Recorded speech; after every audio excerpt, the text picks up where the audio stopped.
J'en peux plus. J'en peux plus les frères, je vous dis la vérité, j'en peux plus. À chaque fois je me dis c'est bon là, on a touché le fond, je me dis c'est bon là, on peut plus être surpris, je me dis qu'est-ce que tu veux qu'il fasse de pire que ça? Qu'est-ce que tu veux qu'il fasse encore de pire? Mais à chaque fois t'arrives encore à être déçu, à chaque fois t'arrives encore à te dire ah non mais là ils ont fait fort. À chaque fois c'est la même chose, avec cette direction d'incompétents, avec cette bande de clowns, à chaque fois on finit par être surpris. Surpris dans le mauvais sens les gars. On vient à peine de se remettre d'une chose que même pas quelques jours plus tard, tu vois une nouvelle chose. Regardez là par rapport à cette vidéo. Aujourd'hui là, à la base, dans cette vidéo, je devais juste parler du départ de Gundogan. J'ai même pas encore eu l'occasion de vous parler du départ de Gundogan que directement t'as quelque chose de nouveau qui vient se préparer. T'as quelque chose de nouveau qui vient de, comment dire, d'être mis sur le tapis. J'en ai marre les gars, franchement cette direction les gars j'en peux plus. Vraiment cette bande de clowns, cette bande d'incompétents, cette bande d'incapables qui ne sont pas capables de gérer un club à la hauteur du Barça. Franchement faut les virer, faut qu'ils se cassent, dégagez, allez vous faire foutre, dégagez. Allez-vous-en, tous autant que vous êtes. Laporta, Deco, tous. Une vraie bande d'incapables. Normalement, un club comme le Barça, la vérité, il n'y a pas plus facile. Il n'y a pas plus facile à gérer.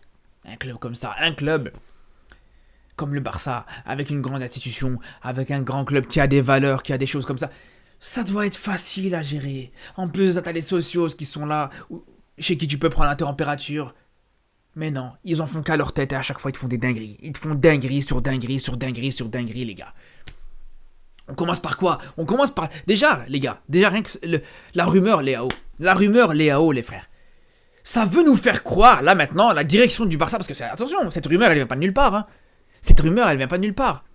Quand tu vois que c'est Fabrice Hawkins qui te sort cette rumeur-là, cette info, c'est que c'est une info qui a été confirmée indirectement ou directement par cette direction de cette direction en carton, pour pas dire de vulgarité. Donc... on sait très bien quel jeu ils veulent jouer. On sait très bien ce qu'ils veulent faire. Là maintenant, vous savez ce qu'ils veulent faire. Là maintenant, ils savent très bien qu'ils font n'importe quoi. Ils savent très bien que là, ils t'ont fait un mercato clownesque, un mercato pourri, un mercato catastrophique.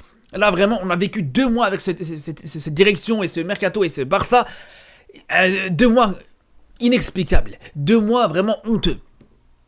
Donc là, qu'est-ce qu'ils veulent faire ? Qu'est-ce qu'ils veulent faire là maintenant? Ils sont en train de lancer soi-disant une rumeur Léao. Soi-disant, ils veulent recruter Léao. Mais vous nous prenez pour qui? On a vraiment l'air d'être débiles comme ça. Parce que vous êtes stupides. Nous, vous croyez qu'on est stupides aussi comme vous? Ah, bande de chiens que vous êtes. Vous croyez que nous aussi, on va gober ça? Vous croyez qu'on va vous croire quand vous nous dites que vous allez essayer de recruter Léao? Quand vous n'êtes même pas capable? Quand vous n'êtes même pas capable de payer vos propres joueurs? Quand vous êtes obligé de vendre des burgers pour financer les salaires des joueurs? Quand vous n'êtes même pas capable de prendre un Nico Williams qui vaut rien du tout, vous allez nous faire croire que vous, bande d'incapables que vous êtes, bande d'incompétents que vous êtes, vous allez nous faire croire que vous allez acheter Léao. Mais allez vous faire foutre, ah bande de chiens que vous êtes. C'est la meilleure celle-là, franchement c'est la meilleure. Et ils sont là, ils sont tout à fait conscients de ce qu'ils sont en train de faire. Ils sont conscients, en laissant cette rumeur passer, en laissant cette rumeur filtrer comme ça, ils sont conscients de ce qu'ils font. Les mecs là, ils savent clairement ce qu'ils font. Et leur but là, clairement, c'est de vendre du rêve à leurs supporters. Et ça, c'est scandaleux. Ça, c'est scandaleux parce qu'on sait très bien que t'auras plus rien, tu vas plus rien recruter. T'auras plus, d'ici la fin du mercato, tu vas pas recruter de grands joueurs. Si tu vas recruter, c'est vraiment un vieux joueur qui joue le maintien en Liga et à la limite et encore. Donc arrêtez de nous prendre pour des abrutis. S'il vous plaît, juste ça. Ne nous prenez pas pour des hamars, s'il vous plaît. C'est tout ce qu'on vous demande. Ouais, on va recruter Léao. Qu'est-ce que vous avez recruté Léao? C'est vraiment le genre de personne comme ça, il est pas capable de se payer une Twingo et il veut te faire croire qu'il veut acheter une Ferrari. C'est le même genre de personne. Qu'est-ce que vous voulez acheter Léao, franchement? Contentez-vous déjà de payer vos joueurs, de gérer déjà ce club, c'est déjà beaucoup. N'importe quoi, franchement, n'importe quoi. Franchement, à la limite, tu me dis, voilà, t'avais fait le travail avec Nico Williams. Je t'aurais dit, peut-être, pourquoi pas, peut-être que voilà, il y a peut-être moyen qu'ils sont sérieux. Mais non, mais Nico Williams, qui vaut rien, encore une fois, il vaut rien du tout, t'as pas été capable de le recruter, tu vas recruter Léao, qui aujourd'hui est l'un des joueurs les plus chers qui joue à son poste. Allez, Allez, et c'est pas tout, les gars. S'il y avait que ça, encore à la limite, s'il y avait que ça. Les mecs, ils ont quand même décidé de faire partir Gundogan, quand même. Ils ont quand même décidé de virer Gundogan. Franchement, sur la liste des joueurs à virer dans ce club, il n'y a pas d'autres joueurs qu'il faudrait virer de manière plus urgente que ça. Je pense que Gundogan, ça doit être dans les 3-4 derniers joueurs que tu vires pas. Dans les 3-4 derniers joueurs que tu vires pas, peut-être avec Yamal, peut-être avec Pedri, peut-être avec Gavi, peut-être avec Fermin Lopez. Et puis le reste, c'est tout. Le reste, c'est tout. Après, peut-être d'autres joueurs que j'ai peut-être oubliés. Mais globalement, je vous dis, Gundogan, moi, personnellement, j'ai aucune raison d'y toucher. Il faut virer Frenkie de Jong. Qui dégage Frenkie de Jong? J'en ai rien à foutre, les gars. Il faut virer... Et encore, c'est pas le pire, je dis Frenkie de Jong. Mais bien sûr qu'il y a d'autres priorités. La question ne se pose même pas. Déjà, Ferran Torres, qu'est-ce qu'il se fout encore dans notre club? Qu'est-ce qu'il fout encore avec le logo du Barça sur son torse? Ce chien de Ferran Torres, les gars. Qu'est-ce qu'il fout encore au Barça? Ça, c'est une première chose. Lewandowski, tu vires.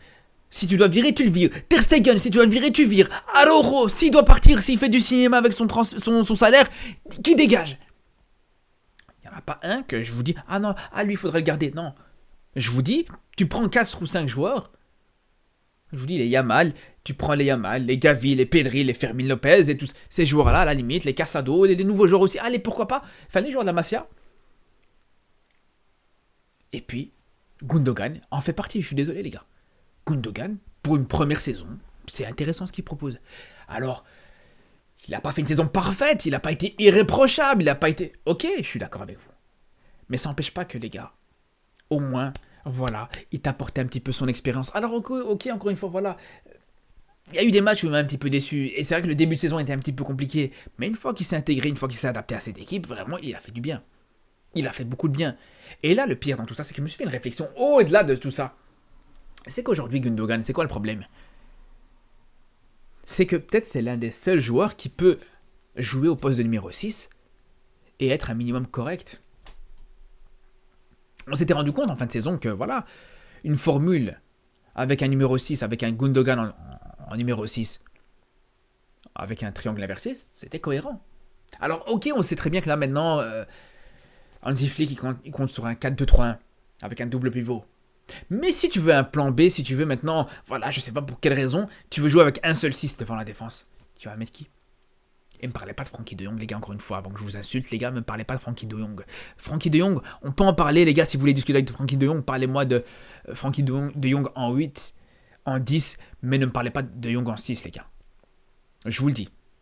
On a déjà débattu là-dessus pendant longtemps pour vous dire à quel point pour moi il y a énormément de joueurs meilleurs que De Jong au poste de numéro 6. Ça me fait parler quand j'avais dit que Amrabat, en termes de numéro 6, en termes de joueur devant la défense, il était plus capable, enfin il était plus rassurant qu'un De Jong défensivement. Mais ça tombe de soi, il n'y a pas de... Bref. Tout ça pour dire que voilà, Gundogan avait cette possibilité de jouer à ce poste-là, tu l'as viré. C'est le seul qui avait cette possibilité de jouer à ce poste-là, tu le vires. Et vous allez pas me faire croire que d'ici la fin du mercato, il reste 2 semaines dans ce mercato, vous allez me faire croire que vous allez ramener un autre joueur. Là maintenant, vous allez nous ramener qui? Rodri. Vous allez nous faire... Ouais, dans 2 jours, vous allez voir la rumeur, le Barça veut recruter Rodri. Allez les gars, faut arrêter, faut aller se faire foutre. Faut aller se faire foutre, c'est tout les gars. Faut aller se faire foutre. Mais en plus, le pire dans tout ça, moi je vais vous dire une chose. Parce que j'avais fait une vidéo il y a pas longtemps il y a pas longtemps de ça, j'avais fait une vidéo, justement où je parlais du transfert, plutôt du recrutement de Dani Olmo. Mais les gars, par rapport à ça, déjà, ça veut tout dire. Je pense que le problème, il vient de là, déjà, par rapport à Gundogan. Si le Barça, aujourd'hui, décide de virer Gundogan, c'est parce que je suis persuadé que là, les mecs, ils se sont rendus compte que ils ont fait une erreur en recrutant Dani Olmo. Alors que, justement, c'est ce qu'on disait la dernière fois. C'est ce que je disais dans ma vidéo, c'était déjà une erreur, c'était n'importe quoi de recruter un Dani Olmo à un poste ou dans une zone ou dans un secteur du terrain où t'as pas forcément besoin de joueurs. C'est peut-être le dernier poste, la dernière zone, le dernier secteur où tu as besoin de recrues ou de renforts. Et là, tu ramènes un Dani Olmo avec un salaire qui est sûrement conséquent, avec un salaire quand même énorme, que tu peux même pas inscrire dans ta liste des joueurs pour l'instant. Tu as ramené Dani Olmo, il n'a pas pu jouer le premier match en Liga. Il n'a pas pu jouer ce match contre Valence. C'est vraiment pour vous dire à quel point c'est clownesque du début à la fin. Tu ramènes des joueurs, je sais pas combien, tu leur payes des salaires et tout ça. Au final... Premier match, il peut pas jouer. Il n'y a que chez nous qu'on voit ça. Il Il n'y a qu'au Barça qu'on voit ça, les gars. Et c'est maintenant, tu te dis, faudra trouver une solution, qu'est-ce qu'on va faire? Faudra virer Gundogan. Allez, voilà. Allez vous faire foutre encore une fois. Je vous le dis, je vous le redis, allez vous faire foutre. Vous êtes vraiment des clowns du début à la fin. Et je vous dis, là maintenant, je suis persuadé que le départ de Gundogan, il vient en grande partie à cause de ça. À cause du fait qu'ils se sont rendus compte de cette erreur-là, qu'ils ont commise plutôt en ramenant un Olmo qui n'était pas du tout indispensable. Et voilà. Et le problème, c'est depuis le début, en fait, depuis des années, en fait, c'est comme ça. Depuis des années, c'est comme ça, en fait, on a un Barça et une direction. Même deux directions, parce qu'il y a la direction d'Aporta, et même juste avant avec Bartomeu, c'était la même chose, on s'en rappelle. Mais depuis des années, c'est comme ça, en fait, où t'as un dirigeant qui te commet une erreur, et puis juste derrière, il te prend une autre décision pour essayer de rattraper son erreur en faisant encore pire. C'est toujours comme ça, les gars. Et c'est pour ça que je ne serais pas surpris que dans les prochains jours, on va avoir la même chose. On va avoir encore une autre dinguerie, les gars. Maintenant, je suis plus surpris de rien. Enfin, après, je vais pas parler trop vite parce qu'à chaque fois, je dis ça. À chaque fois, je finis par être surpris. À chaque fois, je finis par être déçu. Mais voilà. La saison, elle va être longue, encore une fois. C'est tout ce que je retiens. En tout cas, les frères, on se retrouve très vite pour reparler, bien sûr, du Barça, du football européen et du football africain. Et surtout d'ici là, prenez soin de vous.